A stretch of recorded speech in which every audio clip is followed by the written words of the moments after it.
Today we're going to be talking about flaky pie crusts and more specifically how to make one using the grated butter method instead of cutting in with a pastry cutter. And before I begin, I practice mise en place. I have all my ingredients here. I have my dry ingredients all measured out, and I have a cup of ice water here. And that is used to I want to keep all my ingredients really cold. My butter's currently in the fridge, but I have the cheese grater here. Everything is ready to go. I'm not going to need to grab anything else other than the butter. And then once you start grating the butter, you want to work very, very, very quickly. You do not want this butter to melt. Obviously, be careful. Do not hurt your hands on the cheese grater. But you do need to work fast. You don't want it to melt on your fingers, and you can kind of scrape the rest out of there with a spoon, just to make sure you're getting all the butter in. And then once you've done that, you can incorporate the butter into the flour with your hands or a spoon.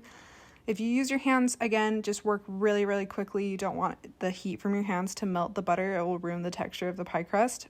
And I'm just kind of rubbing that butter and the flour between my fingers just to incorporate a little bit better, but not working slowly so it doesn't melt. And then once the flour and the butter has reached that pea-sized shape, you know you're good to go.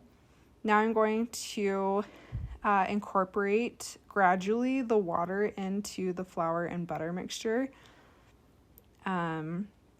This particular recipe calls for 4 to 6 tablespoons. I ended up needing closer to 7 or 8, but I've made this in the past and only needed 6, so it just kind of depends on your environment, how humid it is, your flour, maybe you added a little bit extra.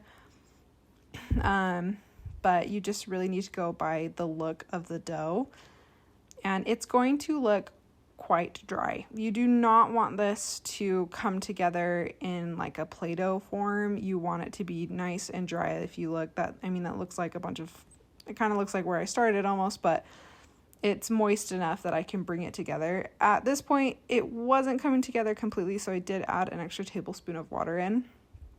But if you work quickly and use enough pressure, you can get that dough to come together just enough that it will form a ball. You don't want it falling apart, but you also, again, you don't want it to look like a smooth ball of Play-Doh or anything. You've overworked it at that point.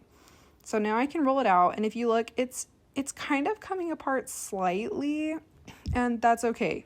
This is honestly that's ideal, because that is going to show that the flakiness of the pie crust and that you did not overwork it.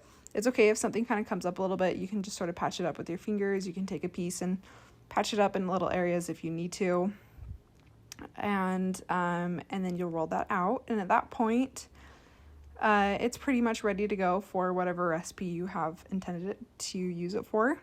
I like to flour a spatula to gently work the bottom out so it unsticks from the counter. If you get any tears or anything like that, it's okay. You can just pinch it together with your fingers.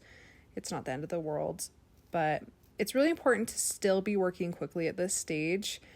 This video, we're making Pop-Tarts, so I'm just cutting it into some squares, but you could make it into any shape that you would like. It's really easy to get hung up here and work slowly, and then what ends up happening is your butter will melt, and it can ruin your pie crust that you worked so hard for. So again, still be working really quickly. Don't get caught up too much in the shapes or anything like that. Just decide beforehand what you want to do, and then you can put a dollop of jam or whatever filling you're using into the center of your shape, and then you can line the outside with egg or water, put the top on, and then crimp it with a fork or your fingers, and then just put some vents in, top it with egg wash, and you're done.